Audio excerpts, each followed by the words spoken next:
புத்தர் தன் இளமை பருவத்திலேயே பதவி தந்த சுகத்தை துறந்தவர். அன்பான மனைவி, மக்களை விட்டு விலகி நிர்வாண நிலையை அடைந்தவர். அனித்தியம் அவர் முகம் முழுவதும் ஒரு பிரகாசம்.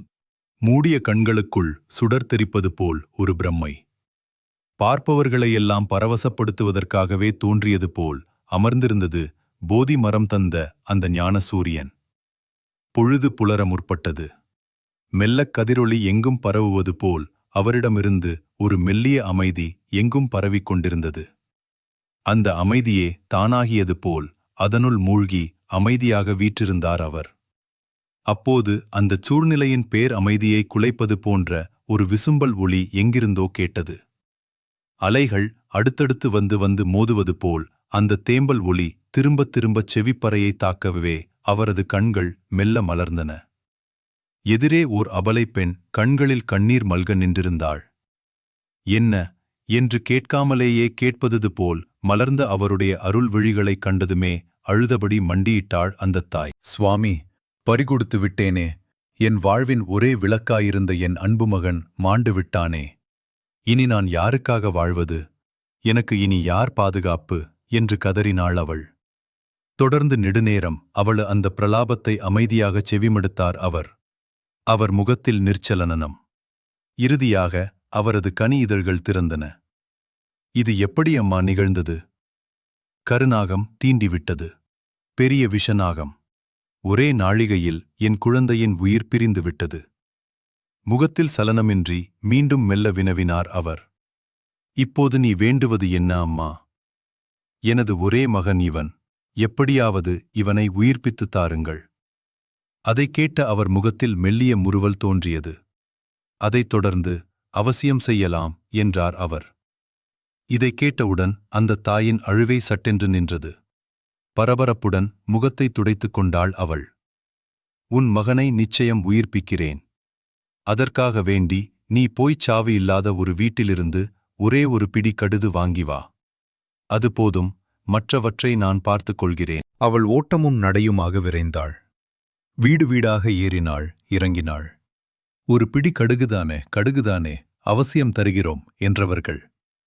வீட்டிலே சாவு உண்டா என்ற கேள்விக்கு மட்டும் வகை வகையான கதை களைச் சொன்னார்கள். மகன் இறந்து 3 மாதமாகிறது. சென்ற வருடம்தான் என் கணவரை பறிகொடுத்தேன். போன வாரம்தான் என் தாயார் காலமானார். வீடு வீடாக ஏறி இறங்கியவள் உண்மையை உணர்ந்தாள். உலகமே ஒரு துயர மேடையாக இருக்கிறது. அப்படி இருக்கையில் இதில் தனக்கென்ன தனித்துயரம் என்று தெளிந்தாள். திரும்பி வந்தாள். அவரை அடிபணிந்தாள். உண்மையை உணர்ந்தேன் பிரபு. சாவு என்பது அனைவருக்கும் பொதுவானது. அது எல்லா வீட்டிலும் கண்டிப்பாக நுழையும் என்பதை புரிந்து கொண்டேன். இனி என் கடமையை புரிவேன் என்றாள். புத்தரின் முகத்தில் மலர்ந்த முறுவல் புன்னகையாக கனிந்து உள்ளிருந்தது. இரவும் பகலும் மாறி மாறிச் சுழல்வது போல் பிறப்பும் இறப்பும் மாறி மாறி வருவன. பிறவாதான் மட்டுமே இரவாதான். மரணம் என்பது முடிவுரை அல்ல. நாணயத்தின் மறுபக்கம் வாழ்வின் மறுகரை. உறங்குவது போலும் சாக்காடு உறங்கி விழிப்பது போலும் பிறப்பு. குறள் 339. இதையேதான் புனரபி ஜனனம், புனரபி மரணம், புனரபி ஜனனே, ஜடரே சயனம் என்பார் ஆதிசங்கரர்.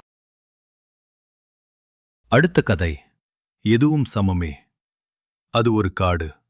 எங்கு நோக்கினாலும் அடர்த்தியான மரங்களும் புதர்களும் தான் அங்கு தென்பட்டன. அந்த காட்டினூடாக நடந்து செல்கிறார் குரு. உடன் சீடர்கள் அனைவரும் மௌனமாகச் சென்று கொண்டிருக்கின்றனர். காட்டைத் தாண்டியதுமே மணல்வெளி தென்பட்டது. அதற்குப் பிறகு நெடுந்தூரம் கண்ணுக்கெட்டிய தொலைவு வரையிலும் வெண்மணற்பெருவெளிதான். சூரியன் உஷ்ணமாகக் காய்ந்து கொண்டிருக்கிறான். ஒதுங்குவதற்கு ஒரு துளி நிழல் கூட அங்கு இல்லை.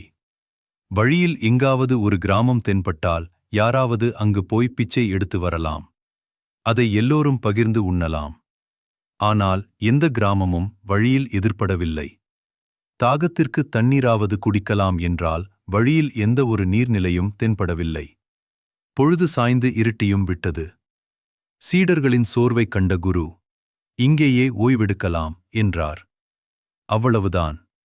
நாள் முழுவதும் பசியிலும் தாகத்திலும் வாடிய சீடர்கள் அப்படியே சுருண்டு படுத்து விட்டனர். குருதான் உறங்கச் செல்லும் முன்பாக வழக்கப்படி மண்டியிட்டார். தியானம் செய்தார். கடைசியாக, இறைவா, இன்று தாங்கள் அளித்த அனைத்திற்கும் எங்கள் நன்றி என்றார்.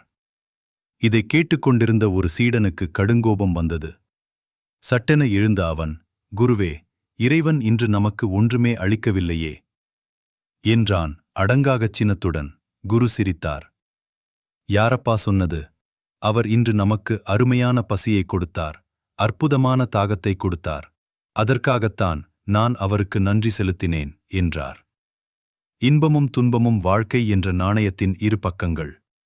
ஒன்றை மட்டும் ஒப்புக்கொண்டு மற்றதை மறுக்க முடியாது என்றுணர்ந்தவனே ஞானவான். அறத்திற்கே அன்பு சார்பு என்பர், அறியார் மரத்திற்கும் அஃதே துணை.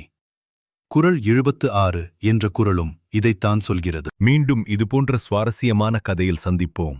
நன்றி, வணக்கம்.